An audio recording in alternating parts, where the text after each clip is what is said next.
नमस्कार साथियों, सार्थक पहल बदलाव हमसे में पुनः एक बार स्वागत है।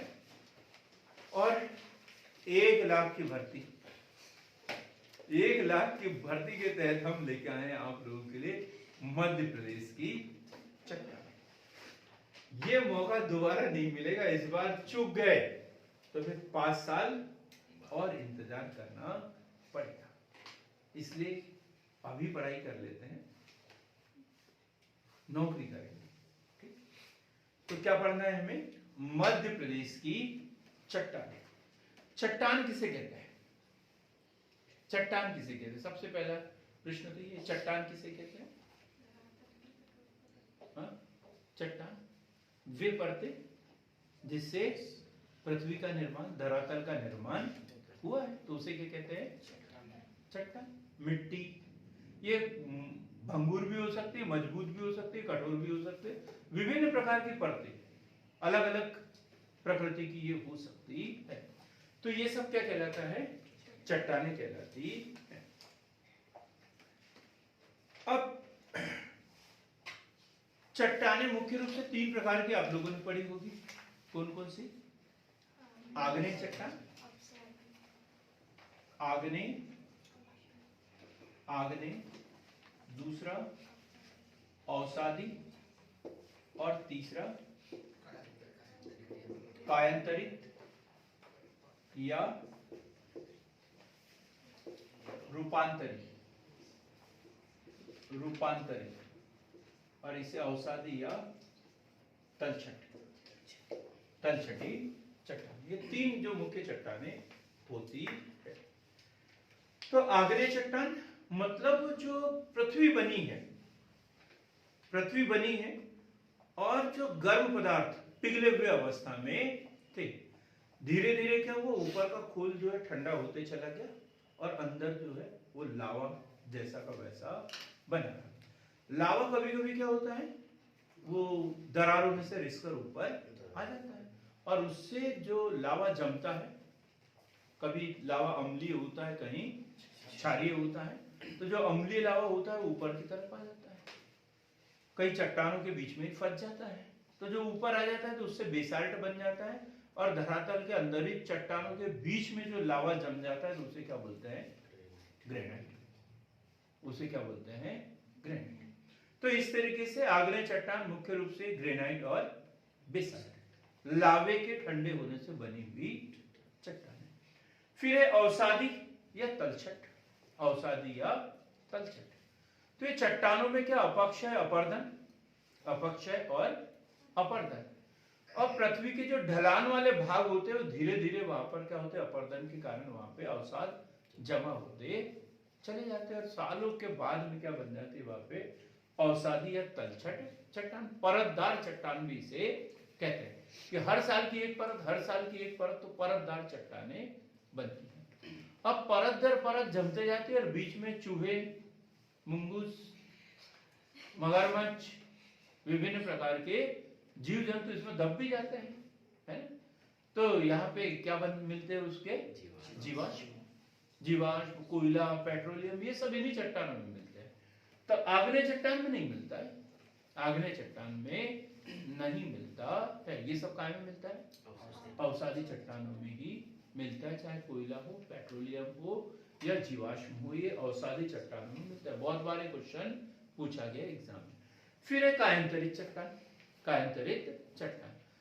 जो चट्टानें होती है वो ताप एवं दाब के कारण जो है वो परिवर्तित होते रहती है, अपना रूप बदल देती है, तो उसे क्या कहते हैं?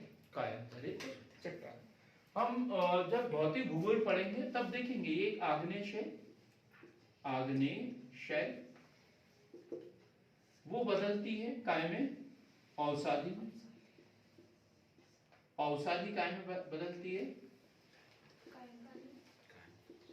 कायांतरित, और कायांतरित पुनः काय में बदल जाती है? आग्नेय शैल। जैसे इसका क्या हुआ? अपर्दन, अपर्दन अपक्षय हुआ, तलछट जमा हुआ, तो काय में बन गया? अवसादी चट्टान। ठीक, अवसादी चट्टान बहुत नीचे दबते चल गई, ढेर सारी परत दर परत ऊपर चढ़ते चली गई, तो नीचे की परत क्या हुआ? ताप और दाब के कारण क्या हुआ? उसने अपना रूप बदल दिया, वो काय में पहुंच गई, कायांतरित में बदल गई, काय में बदल गई, वो कायांतरित हो गई। ठीक, फिर वो बहुत नीचे, बहुत अधिक टेम्परेचर, पिघली हुई अवस्था में लावे में मिल गई और ऊपर आ गई लावे के साथ में, तो क्या बन गई वो, आग्नि। फिर क्या बन गई, अग्नि। तो इस तरीके से चट्टानें जो है वो बदलते रहती है, रूप बदलते रहती है। तो ऐसी चट्टानों को क्या कहेंगे हम, कायांतरित या रूपांतरित चट्टान। 15 नंबर का क्वेश्चन आया था, चट्टानों का परिवर्तित रूप करके, डिटेल में हम पढ़ेंगे। अब हमें पढ़ना है मध्य प्रदेश की चट्टानें। मध्य प्रदेश की चट्टानों में सबसे पहले, हम डायरेक्ट पढ़ रहे हैं, इसकी कोई भूमिका वगैरह नहीं बनाएंगे। तो सबसे पहली जो मध्य प्रदेश में चट्टान, सबसे प्राचीन चट्टानें, वो है आर्कियन क्रम की चट्टानें। आर्कियन क्रम की चट्टानें, आर्कियन क्रम की चट्टानें, या इसे आद्य चट्टानें, क्या, आद्य चट्टानें। सबसे प्राचीन चट्टानें जो है वो है आर्कियन क्रम की चट्टानें। मध्य प्रदेश की जो चट्टानें हैं वो आर्कियन काल से लेकर क्वार्टरनरी क्रम तक, मतलब सबसे प्राचीन कौन सी, आर्कियन, और सबसे आधुनिक नई क्वार्टरनरी क्रम। तो ये विभिन्न क्रम की चट्टानें हम पढ़ेंगे। सबसे पहले कौन सा पढ़ रहे हैं हम, आद्य या आर्कियन क्रम की चट्टानें। ये सबसे प्राचीन, सबसे प्राचीन, वह सबसे अधिक विस्तार भी इन्हीं का है, सबसे अधिक विस्तार भी इन्हीं चट्टानों का है। सबसे प्राचीन भी है और सबसे अधिक विस्तार भी है। अब ये जीवाश्म रहित, जीवाश्म रहित चट्टानें, जीवाश्म रहित चट्टानें, आग्नेय चट्टानों का रूप है। तो जीवाश्म रहित है, मतलब यहां पर जीवाश्म कौन से पाए जाते हैं, छोटे या बड़े, नहीं पाए जाते हैं। यहां पर जीवाश्म नहीं पाए जाते हैं। 3-4 प्रकार की चट्टानें रहेगी, उसमें लिखा रहेगा निम्नलिखित में से कौन सी चट्टान में जीवाश्म पाए जाते हैं, और हम वहां अवसादी चट्टान ढूंढेंगे और वो उसमें विकल्प में रहेगा नहीं, ये ऐसी चट्टानें दी रहेगी, हम पढ़ेंगे बराबर। ठीक, तो इसमें पाया जाता है क्या, नहीं। आर्कियन क्रम की चट्टानों में जीवाश्म नहीं पाया जाता है, याद रखना है बराबर। आर्कियन क्रम की चट्टानों में जीवाश्म नहीं पाया जाता है। इन्हें पैतृक चट्टान कहते हैं। कौन सी, पैतृक चट्टान कहते हैं। पैतृक या प्राथमिक चट्टान इसे कहते हैं, पैतृक या प्राथमिक चट्टान। जब पृथ्वी का निर्माण हुआ ना, तब शुरुआती दौर में जो चट्टानें बनी है वो ये सबसे प्राचीन पहली जो चट्टान है वो। अब इसमें कौन कौन सी, जैसे ग्रेनाइट, नीस, सिस्ट, उदाहरण में देखें तो ग्रेनाइट, नीस और सिस्ट, ये प्राचीन चट्टानें इसके अंतर्गत आएगा।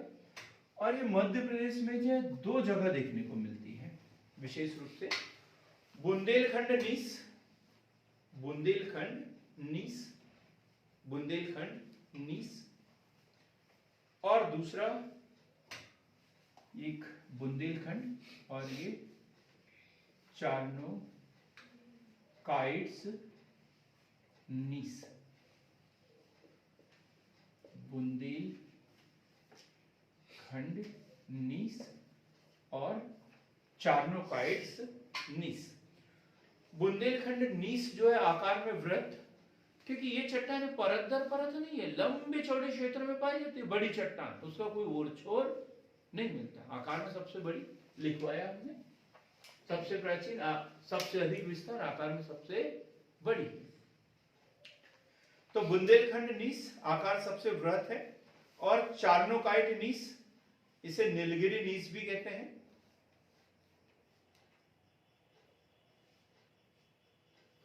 सबसे अधिक खनिज संपदा इसमें मिलेगी, सबसे अधिक खनिज संपदा, धात्विक, अधात्विक और दुर्लभ खनिज।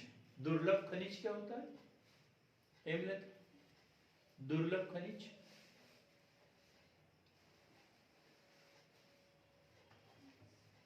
हाँ संजीव कुमार ठाकुर साहब। दुर्लभ जो बड़ी मुश्किल से मिलते हैं, जो बहुत कम मात्रा में मिलते हैं, वो भी यहाँ पर मिल जाते हैं, जैसे हीरे वगैरह है, जो कम मात्रा में मिलते हैं वो खनिज यहाँ पर मिलते हैं। तो क्या लिखा आपने?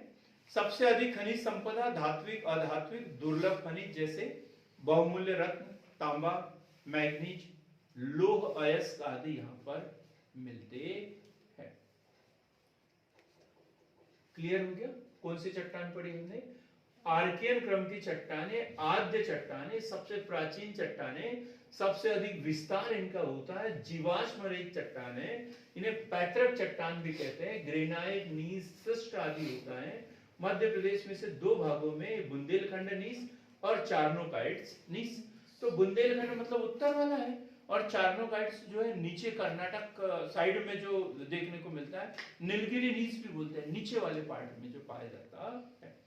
अब दूसरे नंबर में पढ़ते हैं धारवाड़ शहर। धारवाड़ कि कहां पर है ये जिला? धारवाड़ कर्नाटक है। कर्नाटक के जो एक जिला है धारवाड़, उसके नाम से इसका नाम पड़ गया धारवाड़ शहर। तो कर्नाटक के धारवाड़ में, कर्नाटक की धारवाड़ में किसने खोज की थी इन चट्टानों की? Robert Bruce fruit.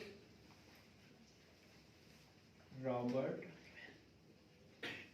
Bruce foot द्वारा खोज, और इसी के कारण इसे धारवाड़ चट्टानों के नाम से जाना जाता है।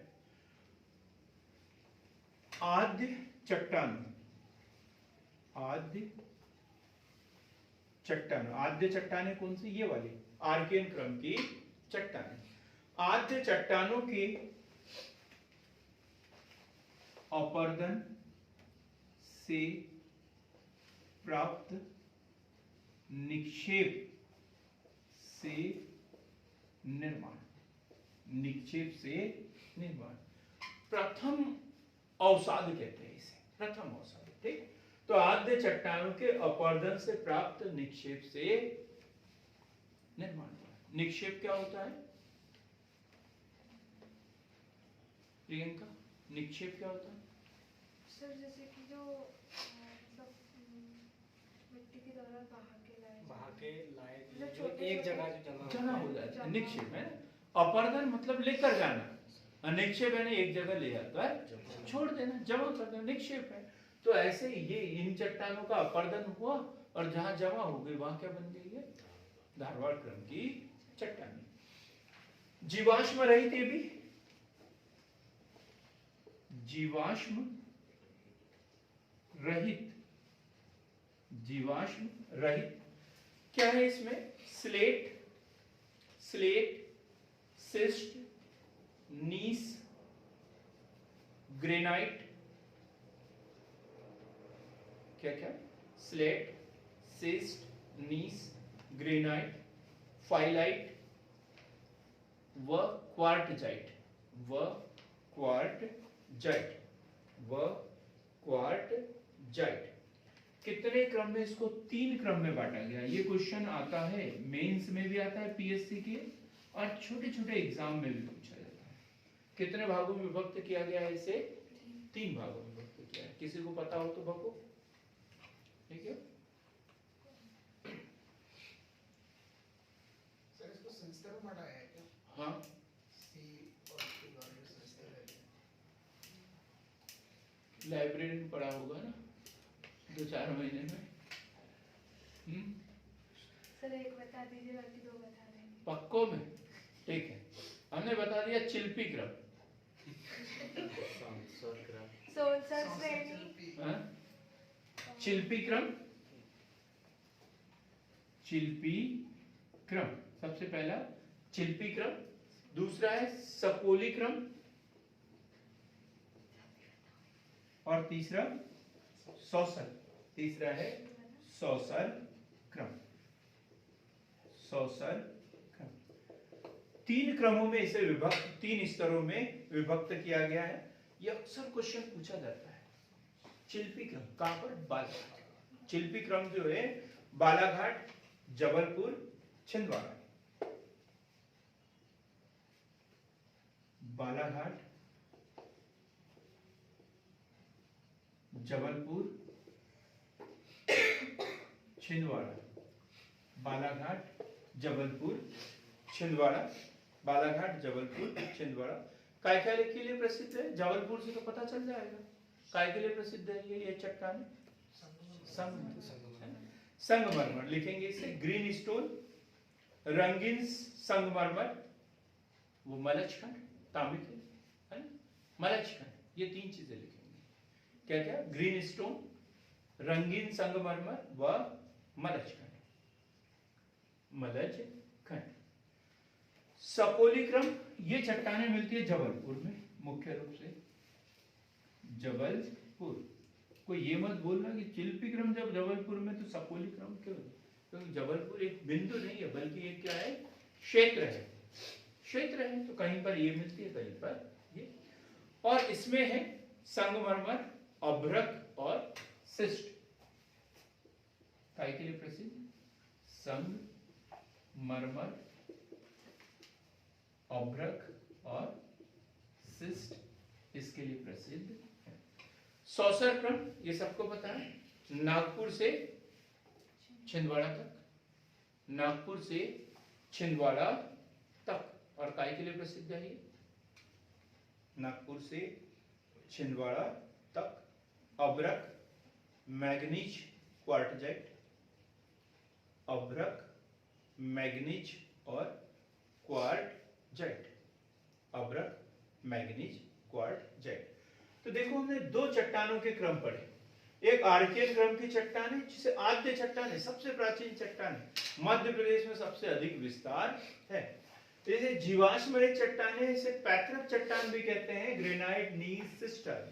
दो भागों में बांटा गया, बुंदेलखंड नीस जो ऊपर में है, और चार्नोकाइट्स नीस, इसे नीलगिरी नीस के भी नाम से जाना जाता है।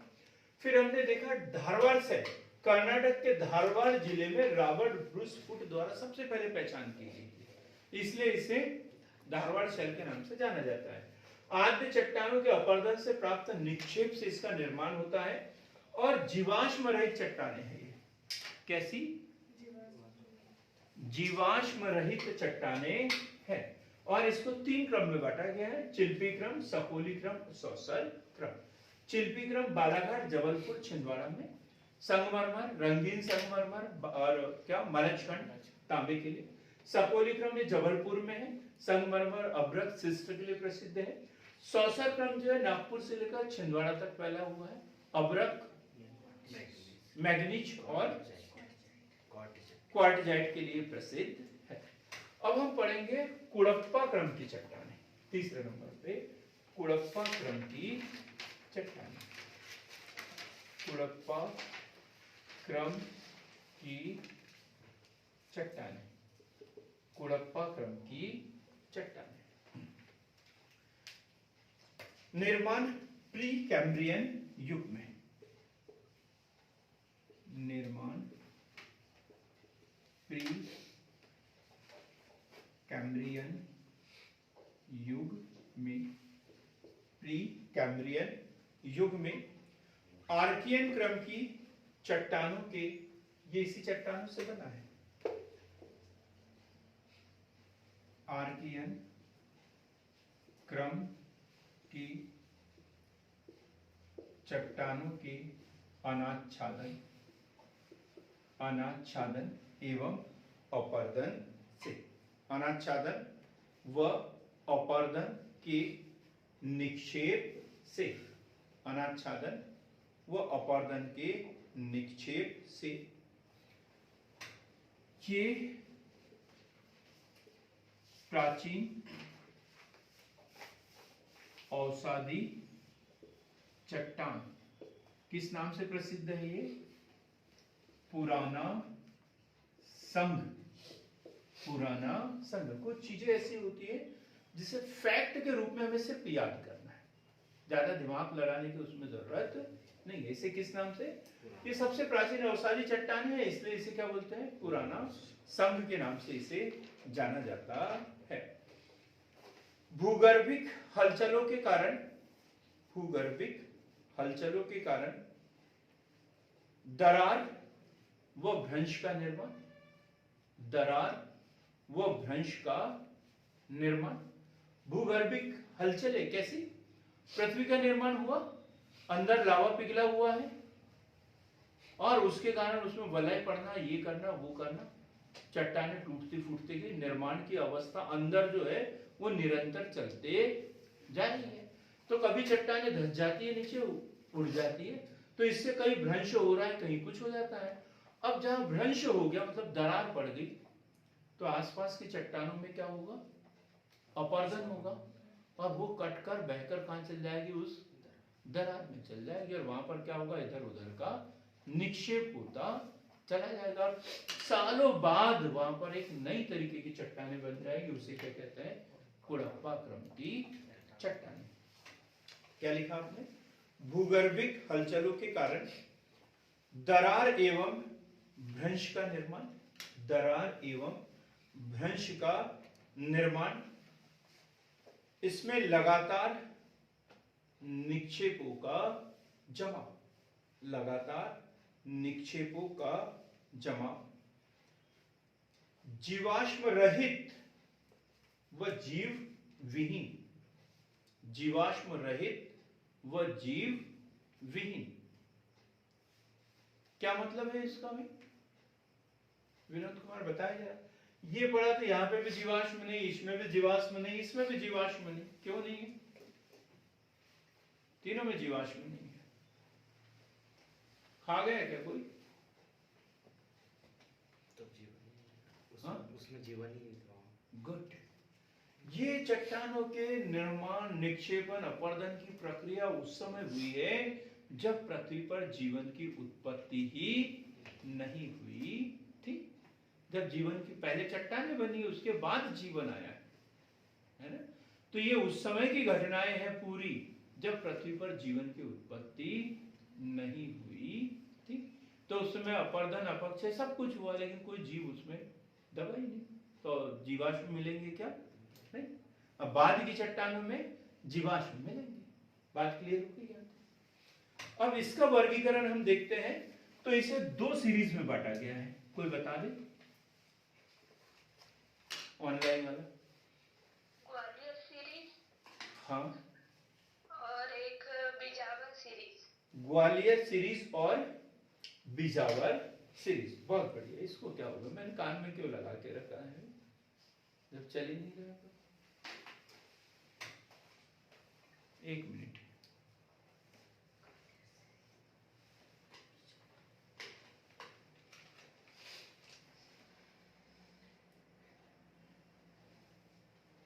है तो कनेक्ट है इससे, सुनाई क्यों नहीं आया? ठीक है, अब देखेंगे। बीजावर क्रम, बीजावर क्रम और दूसरा ग्वालियर क्रम या ग्वालियर सीरीज। ग्वालियर क्रम। तो बीजावर, बीजावर क्रम मतलब ये क्वेश्चन बना था। बीजावर क्रम इसी साल आया था शायद, ऐसे ही कोई क्वेश्चन। पन्ना, सतना, पन्ना, छतरपुर, सतना आदि क्षेत्र में। और क्या मिलता है यहाँ पर?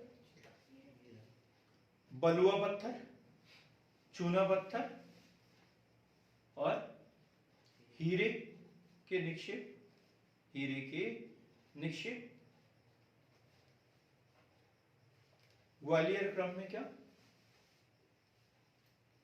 ग्वालियर क्रम में ग्वालियर के आसपास रंगीन संगमरमर। हाँ?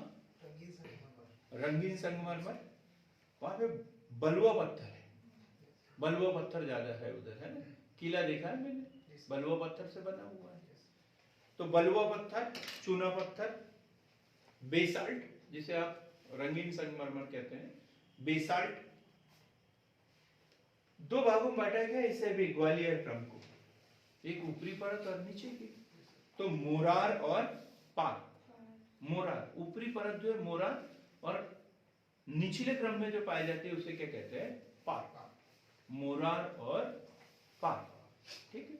ये ग्वालियर सीरीज को दो भागों में बांटा है, मोरार और पार। क्लियर हो गया? तो तीन प्रकार की चट्टानें हमने पढ़ी अभी। आर्कियन क्रम की चट्टानें, धारवाड़ क्रम की चट्टानें, और फिर कुड़प्पा क्रम की चट्टानें। अब इसके बाद में पढ़ेंगे हम विंध्यन शैल समूह। विंध्यन शैल समूह चौथे नंबर, विंध्यन क्रम की चट्टानें। विंध्यन क्रम की चट्टानें, विंध्यन क्रम की चट्टानें। प्री कैम्ब्रियन युग में इसका भी निर्माण, प्री कैम्ब्रियन युग में निर्माण। मध्य प्रदेश में नर्मदा के उत्तर में दमोह जिले में विशेष शुरुआत यहां से हुई है। इसकी जो मोटाई होती है, मोटाई 4200 मीटर के लगभग में, 4200 मीटर के लगभग में। ग्रेट बाउंड्री भ्रंश, किसी को पता हो तो बता दो। ग्रेट बाउंड्री भ्रंश, ग्रेट बाउंड्री भ्रंश, जैसे नर्मदा भ्रंश, ताप्ती भ्रंश, वैसे क्या है? ग्रेट बाउंड्री भ्रंश। जैसे नर्मदा किस किस के बीच में? विंध्याचल और सतपुड़ा के बीच में। ताप्ती सतपुड़ा और महाराष्ट्र की श्रेणी, इनके बीच में भ्रंश है। तो ये ग्रेट बाउंड्री भ्रंश कहां पर है? विंध्याचल और अरावली के बीच में। विंध्याचल और उससे ऊपर का लग जाता है अरावली। लिखेंगे इसको अच्छे से। अरावली और विंध्यन पर्वत श्रृंखला के मध्य 800 किलोमीटर लंबा भ्रंश स्थित है। कितना? 800 किलोमीटर लंबा भ्रंश स्थित है, जो दोनों पर्वत श्रृंखलाओं को अलग करता है। दोनों पर्वत श्रृंखलाओं को अलग करता है। क्लियर हो गया? विंध्यन क्रम की चट्टानें, मोटाई कितनी? 4200 मीटर। अरावली और विंध्याचल के बीच में कौन सा? ग्रेट बाउंड्री भ्रंश, कितने मीटर लंबा? 800 मीटर लंबा। किस किस को अलग कर? 800 किलोमीटर। इतने जल्दी तैश में बताओ। 800 किलोमीटर लंबा किन दो पर्वत श्रृंखलाओं को अलग करता है? अरावली और विंध्याचल। अब क्या मिलता है इन चट्टानों में? इन चट्टानों में क्या है? जैसे अपन ने देखा ना, कहीं रंगीन संगमरमर मिल रहा है, कहीं कुछ कहीं कुछ। तो इन चट्टानों में क्या है? सजावटी पत्थर। सजावटी पत्थर मतलब ये गृह निर्माण की सामग्री भर मिलती है यहाँ पर, मकान बनाने वाली, इमारतें बनाने वाली। बहुमूल्य रत्न, बहुमूल्य रत्न, शीशा, धातु है शीशा। कैसे पत्थर होते हैं यहाँ पे? लाल। यहाँ के जो पत्थर होंगे कैसे होंगे? लाल। तो विंध्यन क्रम के पत्थरों का रंग लाल होता है और ऐतिहासिक भवनों का निर्माण होता है। ऐतिहासिक भवनों का निर्माण होता है। जीवाश्म विहीन चट्टानें हैं ये भी। जीवाश्म विहीन चट्टानें, जीवाश्म विहीन चट्टानें। इसका वर्गीकरण यदि हम देखें तो कितने भागों में बांटा गया है इसे? अब तो समझ में आ गया होगा कितने भागों में बांटा है। दो भागों में बांटा गया है। दो भागों में बांटा गया है। एक है निचला विंध्यन क्रम, निचला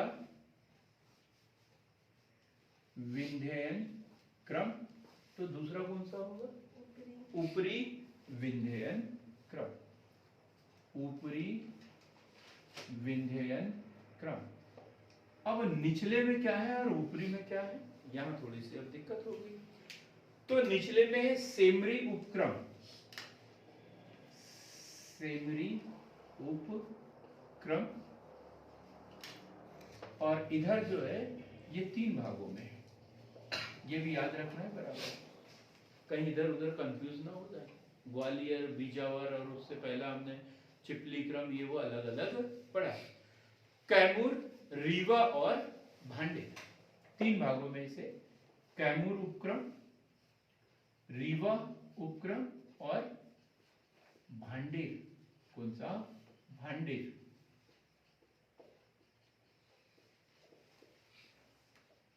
तो ये कितने पार्ट में पढ़ना है हमें? 4 पार्ट में अलग अलग पढ़ना है। और ये पूरा का पूरा काय में आता है? विंध्यन क्रम के अंतर्गत।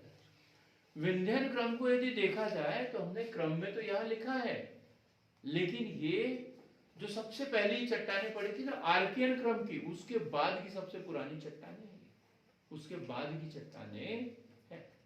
तो ये मान के चलो कि ये प्राचीन चट्टानों में गिनी जाती है, इसलिए इसमें जीवाश्म नहीं पाए जाते, जीवाश्म रहित है, इसमें भी जीवाश्म नहीं पाए जाते हैं। अब सबसे पहले हम सेमरी क्रम पढ़ते हैं। कौन सा? सेमरी क्रम। किस नदी के आसपास है ये? प्रफुल्ल कुमार नहीं पढ़ा, विनोद जी नहीं पढ़ा, अमरदीप नहीं पढ़ा, कम से कम 7 साल पढ़ेंगे तब पता चलेगा। सोन नदी घाटी में सेमरी क्रम, सोन नदी घाटी में। बड़े सरल से क्वेश्चन आते हैं एग्जाम में, नहीं बनते हमसे। सोन नदी घाटी, सोन नदी घाटी दमोह, सागर आदि जिलों में भी देखने को मिलता है। बलुआ पत्थर, चूना पत्थर, शैल, बलुआ पत्थर, चूना पत्थर, शैल किस उद्योग के लिए प्रसिद्ध है ये? सोन नदी घाटी के आसपास ये जो पत्थर जो है, चूना पत्थर जहां भी मिलेगा वहां कौन सा उद्योग होगा?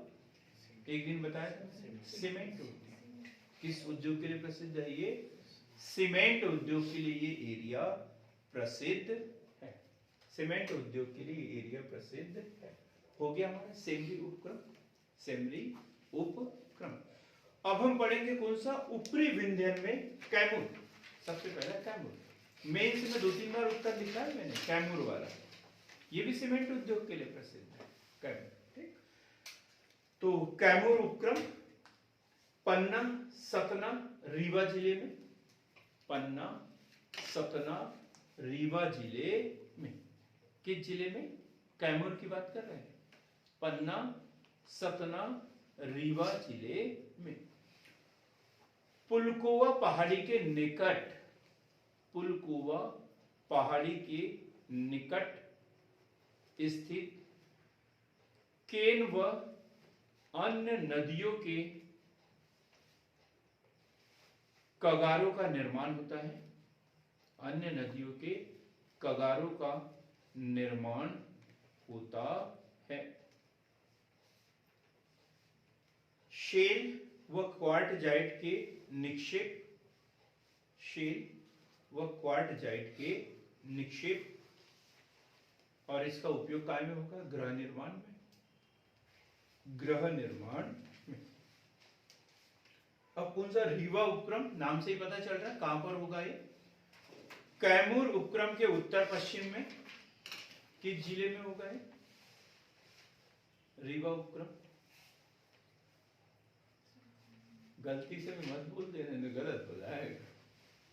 रीवा उपक्रम तो रीवा के आसपास तो है ही, लेकिन इसका जो क्षेत्र है वो है सागर, पन्ना, दमोह, रीवा, सतना, इन जिलों में।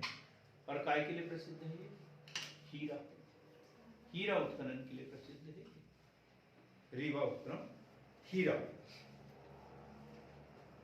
इसके कण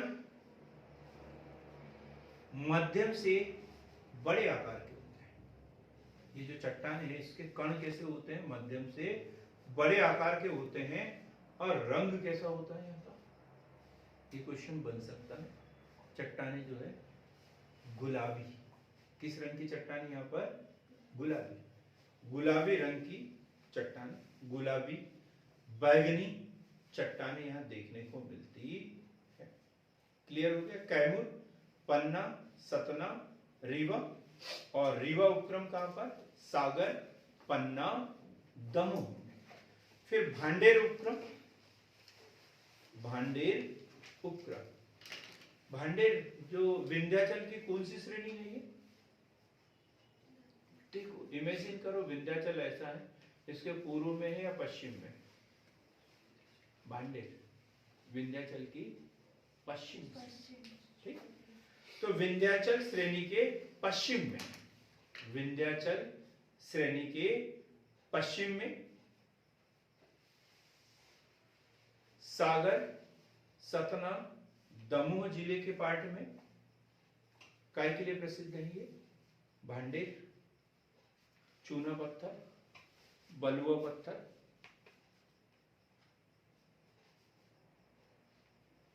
यह गानूरगढ़ शैल, सिरबू शैल, नाम लिख लो। गानूरगढ़ शैल व शिरबू शैल, ये स्थानीय नाम है जो यहां पर मिलते हैं। गानूरगढ़ और शिरबू शैल किस उपक्रम में? भांडेर उपक्रम में मिलते हैं। विंध्यन श्रेणी के पश्चिम में है, विंध्यन श्रेणी के पश्चिम में है सागर, सतना, दमोह आदि जिले। अगली चट्टान देखते हैं, आपके एरिया की चट्टान कौन सी? गोंडवाना, गोंडवाना क्रम की चट्टान, गोंडवाना क्रम की चट्टान। कौन सा शैल समूह कहते हैं? दूसरा नाम किसी को पता है क्या इसका? गोंडवाना क्रम का इसे कहते हैं आर्य, आर्य शैल समूह, आर्य शैल समूह। गोंडवाना क्रम की चट्टानों को आर्य शैल समूह। परतदार अवसादी चट्टान, परतदार अवसादी चट्टान, परतदार अवसादी चट्टान। निर्माण जो है इसका मध्य कार्बेनिफेरस युग में। अब यहां से युग बदल गया, निर्माण कब? मध्य कार्बेनिफेरस युग में। कार्बेनिफेरस है मतलब कोयला मिलेगा इन चट्टानों में। मध्य कार्बेनिफेरस युग में कोयले का निर्माण, कोयले का निर्माण, यहां पर कोयला मिलेगा। नदी द्रोणियों में अवसादों के रूप में नदी घाटियों में मिलता है, जैसे जोइला नदी घाटी, तवा नदी घाटी, जो भी मिलता है नदी घाटियों में मिलता है कोयला वगैरह, ठीक। तो नदी द्रोणियों में अवसादों के रूप में कितने भागों में बांटा गया इसको? ये भी श्वेता मैडम ही बता सकती है, बाकी कोई नहीं बता सकता। तो गोंडवाना क्रम की चट्टानों को दो भागों में बांटा गया है। निचला गोंडवाना क्रम, निचला गोंडवाना क्रम, इसे क्या बोलते हैं? तालचेर, तालचेर क्रम। फिर है ऊपरी गोंडवाना क्रम, ऊपरी गोंडवाना क्रम, इसे किस नाम से जाना जाता है? महादेव। इसे किस नाम से जाना जाता है? महादेव। निचला गोंडवाना क्रम तालचे और ऊपरी गोंडवाना क्रम महादेव के नाम से। तो निचला गोंडवाना क्रम जो है ये उड़ीसा वाले तालचेर क्षेत्र की बात करें, तालचेर क्षेत्र उड़ीसा में है, तो उससे संबंधित ये मिलेगा सिंगरौली, सीधी, शहडोल।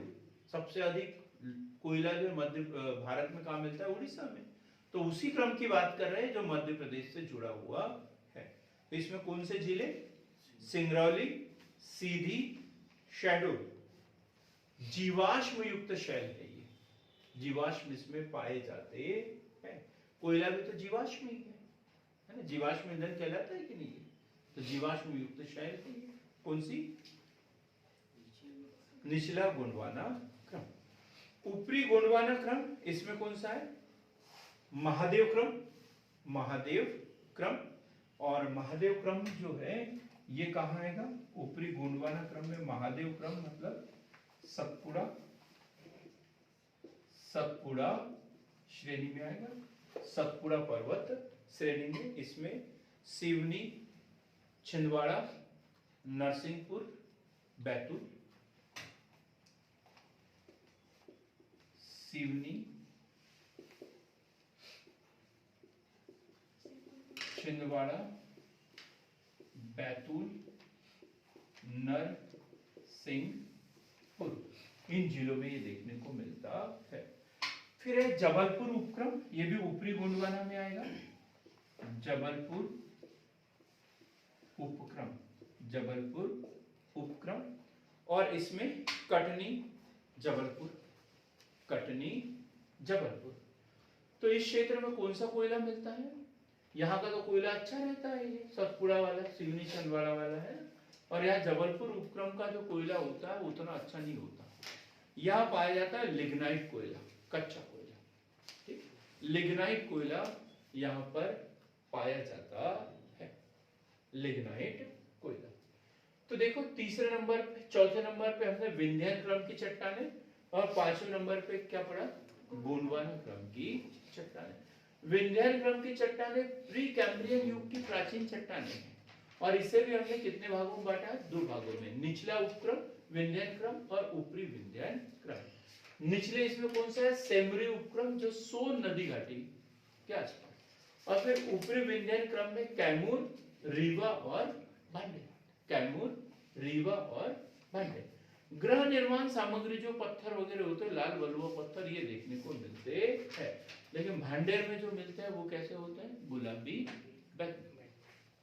गोंडवाना क्रम की चट्टानें, इसे आर्य शैल समूह के नाम से जाना जाता है।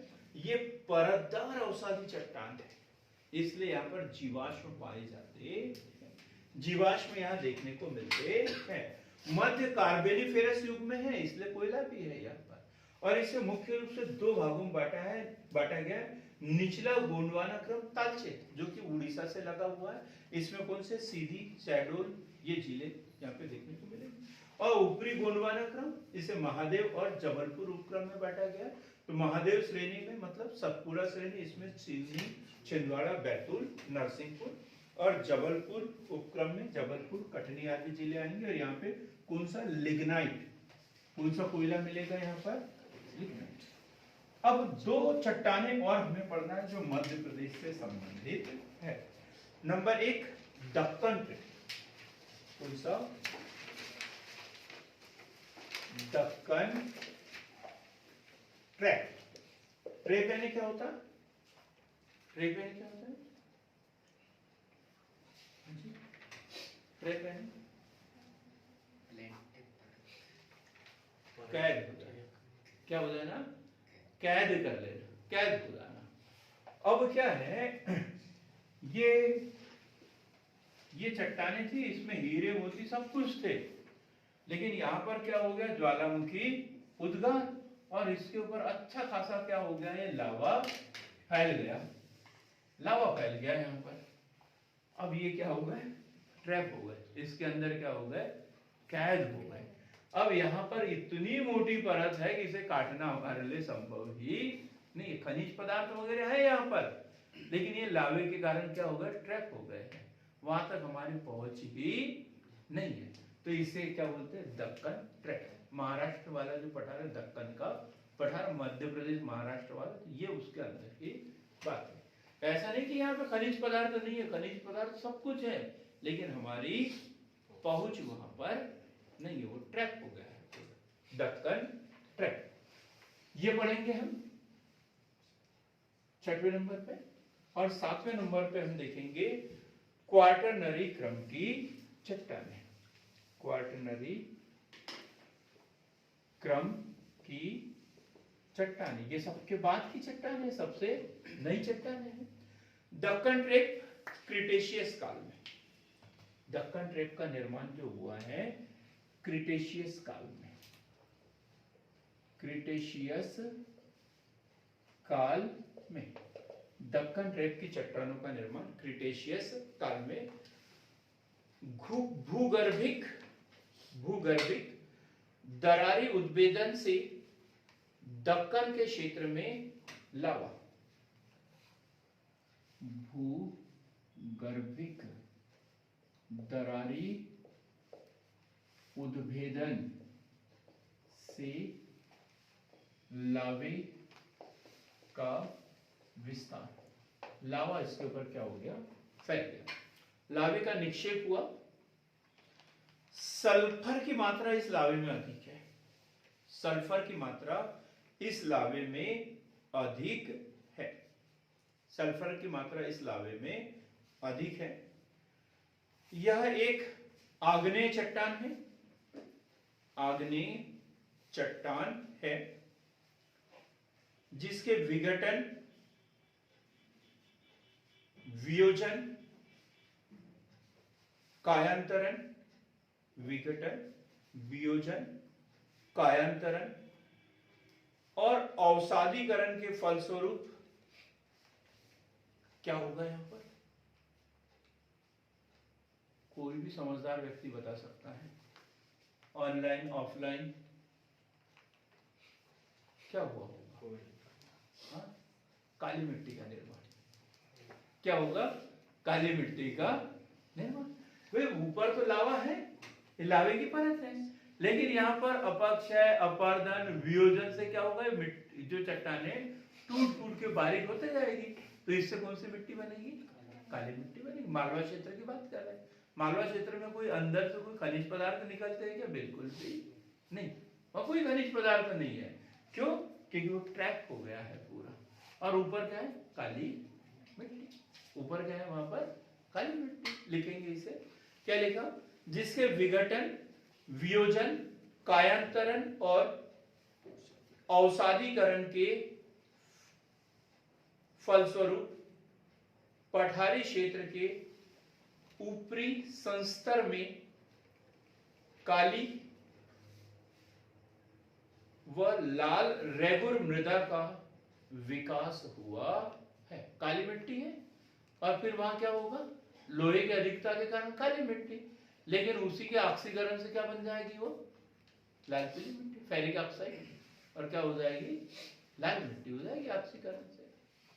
तो काली व लाल रेगुर मृदा का विकास, इसे भी 3 भागों में बांटा गया है। यहां तक तो बात समझ में आ गई जो पढ़ा हमने, ठीक। अब इसे 3 भागों में बांटा गया है जी, बोलो, सही गलत का फैसला तो अदालत में होगा, बोलना हमारा हक है, बोल सकते हैं, कुछ बोले नहीं।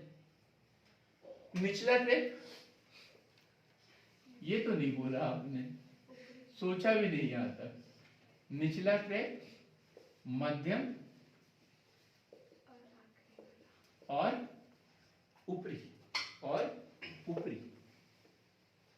ऊपरी ट्रैक, मतलब ये क्षेत्र की बात कर रहे हैं, बड़ा क्षेत्र है। तो निचला ट्रैक मतलब उत्तर से हम नीचे जा रहे हैं, तो नीचे से ऊपर, तो सतपुड़ा वाली बात कर रहे हैं। नर्मदा घाटी, नर्मदा घाटी 150 मीटर तक ऊंचाई इसकी। नर्मदा घाटी में भी काली मिट्टी पाई जाती है, कल पड़ा अपन ने मिट्टी में, है तो मतलब यहाँ पर भी ट्रैप हुआ है, ये लावे से बनी है ये नर्मदा घाटी। 150 मीटर ऊंचाई, राख व जीवाश्म यहाँ पाए जाते हैं।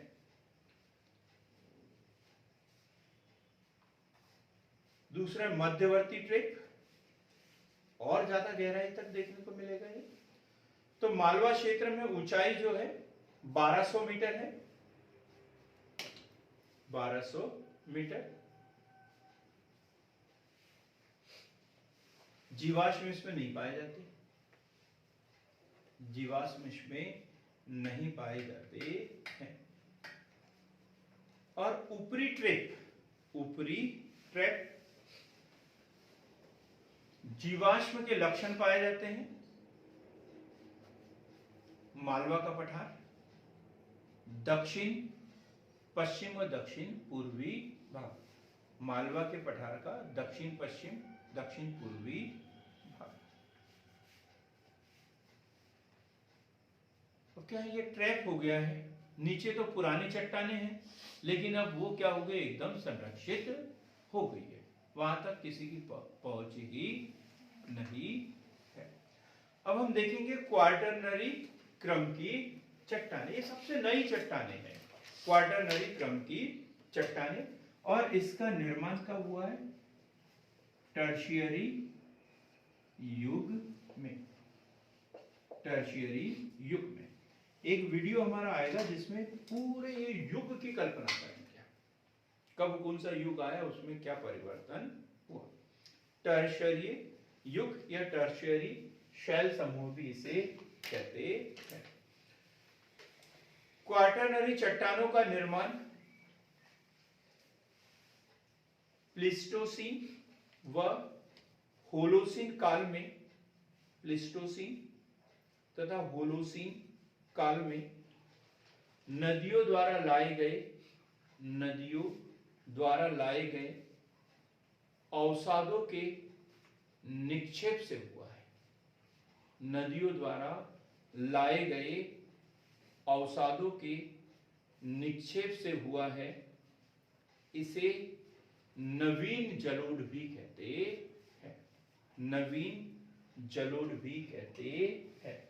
और मध्य प्रदेश में कहां मिलेगा ये, मध्य प्रदेश में मिलेगा ये नर्मदा घाटी, फिर ताप्ती घाटी और चंबल घाटी,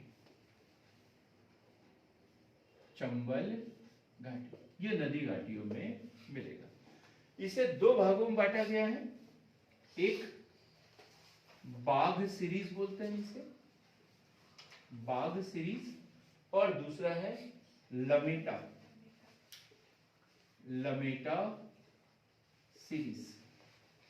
दो पार्ट है इसमें, तो बाघ सीरीज और लमेटा सीरीज, ये इस तरीके से देखेंगे, दो पार्ट में बांटा गया है, बाघ सीरीज और लमेटा सीरीज।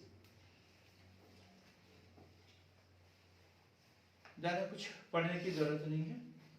बाघ सीरीज नदियों के निर्माण, एस्चुरी पढ़ा हमने, एस्चुरी कौन सी नदी बनाती है, नर्मदा और ताप्ती। वहां पर ये जो मिट्टी वगैरह कम मात्रा में मिलती है, डेल्टाई क्षेत्र जैसे अधिक तो नहीं मिलेगी, कम मात्रा में मिलती है, वहां देखने को मिलती है।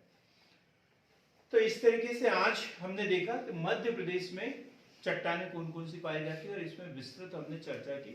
देखा कि यहाँ पर सबसे प्राचीन चट्टानें भी हैं, तो सबसे नई चट्टानें भी यहाँ पर देखने को मिलती है। तो अभी तक हमने मध्य प्रदेश सीरीज के अंतर्गत पिछले वीडियो में हमने मध्य प्रदेश के वन पढ़ लिया, मध्य प्रदेश का भौतिक विभाजन पढ़ लिया, मध्य प्रदेश की मिट्टियां पढ़ी हमने, और अभी पढ़ा मध्य प्रदेश की चट्टानें।